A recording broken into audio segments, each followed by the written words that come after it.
નમસ્કાર મિત્રો, વિડીયોમાં આપનું સ્વાગત છે। ગુજરાતી નાટકનો તખતો અને ગુજરાતી ફિલ્મોનો પડદો જેમના અભિનયના અજવાળાથી દેદીપ્યમાન બન્યો છે એવા અભિનય સમ્રાટ ઉપેન્દ્રભાઈ ત્રિવેદી ગુજરાતનું અણમોલ આભૂષણ છે। કલા, સાહિત્ય અને સામાજિક તેમજ રાજકીય ક્ષેત્રે પણ ઉપેન્દ્રભાઈનું જે પ્રદાન છે તેને લીધે દરેક ગુજરાતી ગૌરવ લઈ શકે છે। જોકે આપણે આવી વિરલ વ્યક્તિના કાર્યો અને એની સિદ્ધિઓને યોગ્ય રીતે બિરદાવી નથી શક્યા।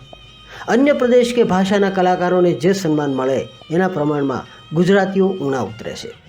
દાખલા તરીકે દક્ષિણમાં રજનીકાંત કે અન્ય દક્ષિણના જે કલાકારોનું સ્થાન છે એટલું સન્માન આપણે ગુજરાતી અભિનેતાઓને ક્યારેય નથી આપી શક્યા।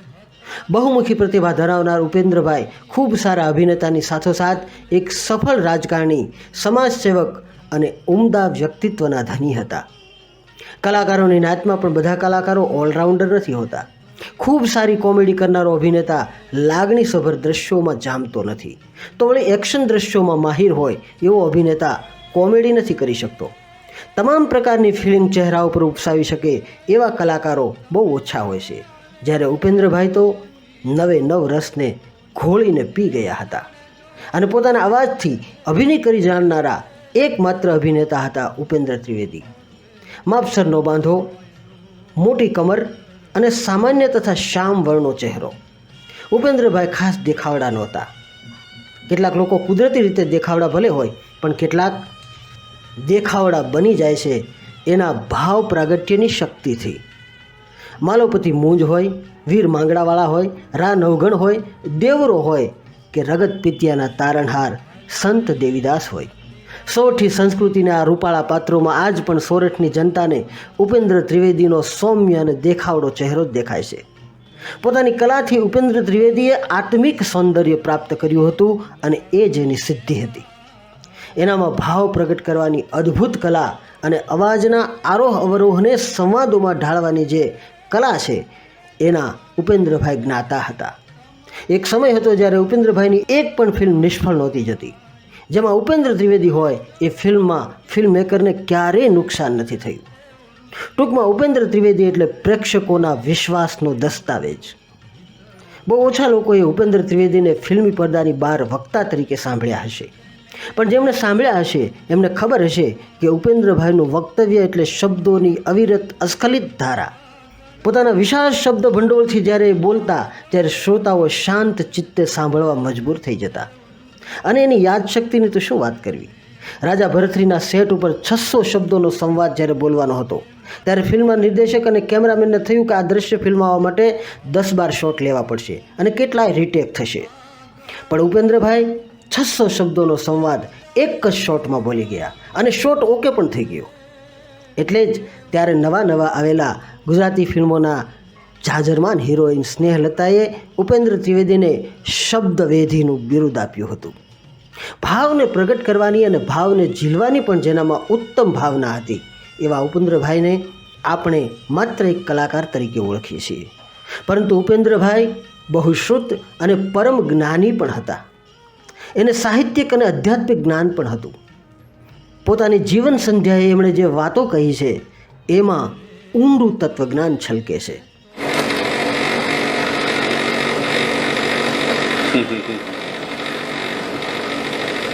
શું ઉપેન્દ્રભાઈ, શું કહેવા માંગો છો, બોલો। જીવનમાંથી જો રસ ઉડી ગયો તો તમારી પાસે જ્ઞાન ગમે એટલું હોય, ભક્તિ ગમે એટલી હોય, પણ તમને પાસે કર્મ જો ન હોય તો મનુષ્ય વનસ્પતિ જેવું થઈ જાય છે। કર્મ જ્યાં સુધી શક્ય હોય ત્યાં સુધી ઈશ્વર તમારી પાસે કરાવે છે। તમારી પંચેન્દ્રિયો અને જ્ઞાનેન્દ્રિયો સાથે કામ પાડે છે।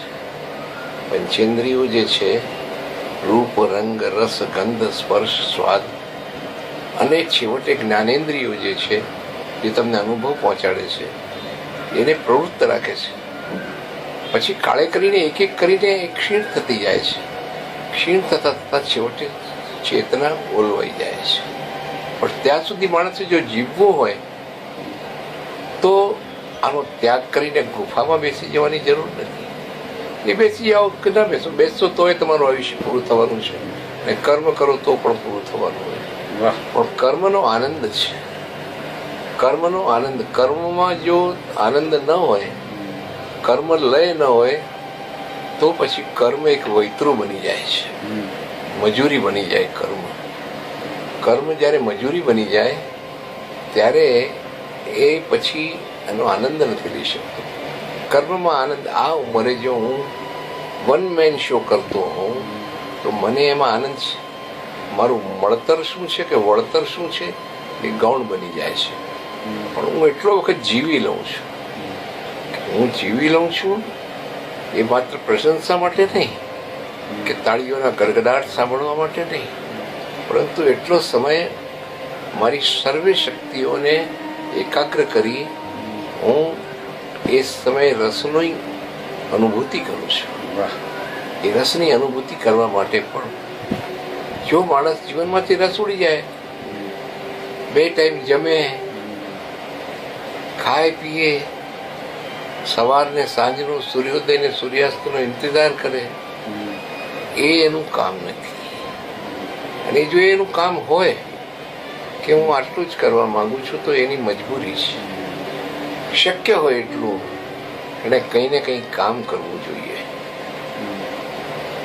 અનુકૂળતા હોય તો દાન કરો, પણ જ્યારે જ્ઞાનીઓને તમે જુઓ છો કે સંસારમાંથી નિવૃત્તિને સાધુ બની જાય છે, પછી શા માટે તેઓ પોતાની પ્લેટિનમ તુલા કરાવે કે સુવર્ણ તુલા કરાવે અને સામૈયા કાઢે અને શોભાયાત્રાઓ કાઢે છે?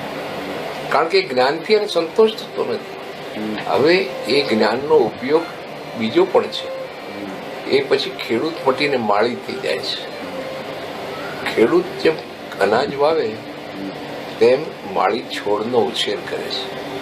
પોતાનું જ્ઞાન બીજામાં સંક્રાંત કરવું કે વાવવું એ પણ જ્ઞાનીઓનું, વિદ્વાનોનું એક કાર્ય રહ્યું છે. એ કાર્યના કારણે એ જીવંત હોવાનો પોતે પણ આભાસ કરે છે કે હું બીજું સર્જન કરી શકું છું. માત્ર ધર્મ જે લીધો છે મેં, તે અજપા જાપ કરી રહ્યો છું તે ઈશ્વરના, એ બરાબર, પણ ઈશ્વર કયા સ્વરૂપે મને મળે છે? તો કર્મના સ્વરૂપે રસ દ્વારા બીજા મનુષ્યોમાં મારી શક્તિઓ વાવવામાં મને મળે છે. એ વિદ્યાદાન કરવામાં કરે છે. ઘણા લોકો જરૂરિયાતમંદોની સેવા કરે છે, ઘણા વૃદ્ધોની સેવા કરે છે. જેને જે માણસ જ્યાં બેઠો છે ત્યાંથી કંઈ ને કંઈ કરવાની ઈચ્છા થાય છે. એ ઈચ્છા કર્મમાં પ્રવૃત્ત થવાની એની પોતાની એક અંતરથી આવેલો અનુભવ સાથે ટેલી થયેલો એના અનુભવ સાથે એને મેળવી જોયું છે કે એમને પડી રહીશ તોય મરીશ, પ્રવૃત્તિ કરીશ તોય મરીશ. એટલે એ જ્ઞાનનો ઉપયોગ કરી બીજાને માટે ઉપયોગી થાય છે. સાથે સાથે પોતે પણ એ જીવી રહ્યો છે એનો અહેસાસ પ્રાપ્ત કરે છે.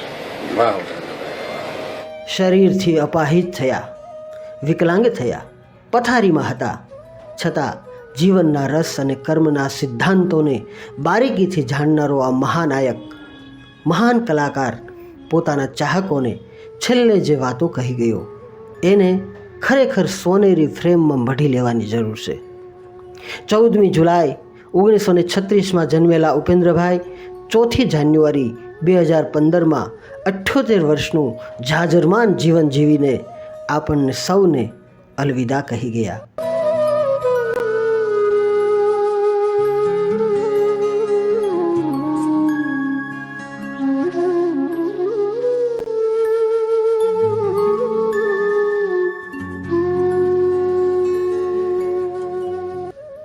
હવે તો વાતો રહી ગઈ છે એ કસુંબલ મિજાજની, એ ઘેન, એ ઘટા અને એ ઘૂંટ સૌ સરી ગયા.